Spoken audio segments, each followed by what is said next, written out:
بسم الله الرحمن الرحيم. الحمد لله رب العالمين والصلاة والسلام على نبينا محمد وعلى آله وأصحابه أجمعين. أما بعد، أعوذ بالله السميع العليم من الشيطان الرجيم.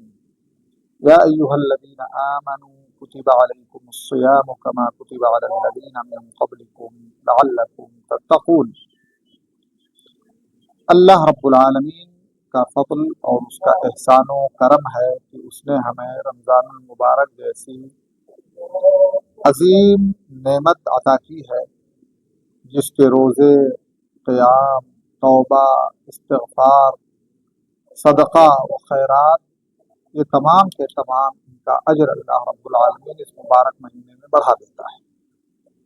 اس لیے ہمیشہ تقوی کی صفت سے متصف ہونے کی فکر میں جو لوگ رہتے ہیں، ان کے لیے مبارک مہینہ بہت ہی عظیم اور بہت ہی بڑا مانا جاتا ہے، لیکن اس کی گھڑیوں سے اور اس کے اوقات سے اسی وقت ہم کو بھرپور فائدہ پہنچ سکتا ہے جب ہم مکمل طور پہ چھوٹی بڑی تمام چیزوں کا اہتمام کریں، کیا کرنا ہے اس کا بھی اہتمام کریں اور کیا نہیں کرنا ہے اس کا بھی اہتمام کریں اور اس سے بچیں۔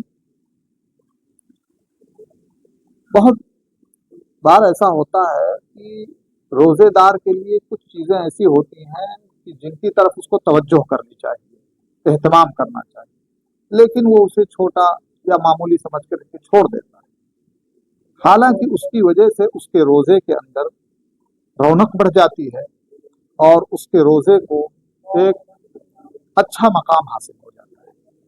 آپ دیکھیں، اگر اس دنیا میں اپنا گھر تعمیر کریں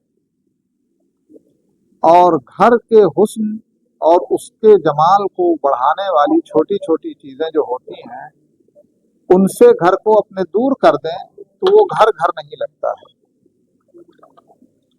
بلکہ وہی چھوٹی چیزیں جو ہوتی ہیں وہ اس کے گھر کے حسن کو بڑھاتی ہیں۔ اسی لیے لوگ اپنے گھر، اپنے کمرے کو جو ہے ڈیکور کرتے ہیں۔ وہ ڈیکور بنیادی چیزیں نہیں ہوتی ہیں، لیکن ان کے بغیر گھر سونا سونا سا لگتا ہے اور آدمی کو محسوس ہوتا ہے کہ یہ بہت بڑی کمی سی لگ رہی ہے۔ تو یہی حال ہماری عبادتوں کا ہے۔ ہم جانتے ہیں کہ روزہ عبادت ہے، فرض ہے، ہم جانتے ہیں کہ نماز عبادت ہے، فرض ہے، لیکن نماز میں واجبات ہیں، نماز میں ارکان ہیں اور نماز میں سنتیں ہیں، رفع الیدین، آمین، اس طرح کی چیزیں ہیں۔ تو یہ تمام چیزیں جو ہے نماز کی عبادت کو حسن اور جمال پیدا کر دیتی ہیں، جو ہمارے اوپر واجب اور ضروری نہیں ہوتے۔ تو اس لیے جو ہے میں انہی چیزوں کی طرف توجہ دلانے کی کوشش کرنا چاہتا ہوں کہ جو ہماری زندگی میں بہت اہمیت تو نہیں رکھتی ہماری سمجھ کے مطابق، لیکن اسلام میں اس کو اہمیت حاصل ہے، اس لیے اسلام نے اس کی طرف توجہ دلائی ہے اور اس کی طرف اہتمام کرنے کا حکم دیا۔ روزہ دار جب روزہ رکھتا ہے اور روزے کی حالت میں مختلف مراحل سے گزرتے ہوئے جب وہ افطار کے وقت تک پہنچتا ہے تو روزہ رکھنا، اس کا اہتمام کرنا، یہ ہماری شریعت میں بہت اہم ہے۔ لیکن روزے کی ابتدا اور روزے کی انتہا دونوں میں ہمارے دین نے ہمیں دو چیزوں کا حکم دیا ہے اور اس کے اہتمام کا حکم دیا ہے۔ ہمارے روزے کی ابتدا جو ہوتی ہے وہ سحری سے ہوتی ہے۔ سحری تو بظاہر دیکھنے میں یہ ہے کہ ایک کھانا ہے، ہم کھا لیتے ہیں عام کھانوں کی طرح، لیکن رمضان میں سحری ایک طرح سے ہمارے نیت کی تاکید ہوتی ہے۔ ہم جب کھانا کھاتے ہیں، سحری کرتے ہیں، تو گویا ہم روزے کی نیت کی تجدید کرتے ہیں۔ ایک تو یہ ہے کہ پورے مہینے رمضان آیا، ہماری نیت ہے ہم پورے مہینے کی روزے رکھیں گے، لیکن جب سحری کرتے ہیں تو ایک طرح سے ہمارے ہر روزے کی ایک طرح تجدید ہوتی ہے، تاکید ہوتی ہے۔ اسی لیے اللہ کے نبی صلی اللہ علیہ وسلم نے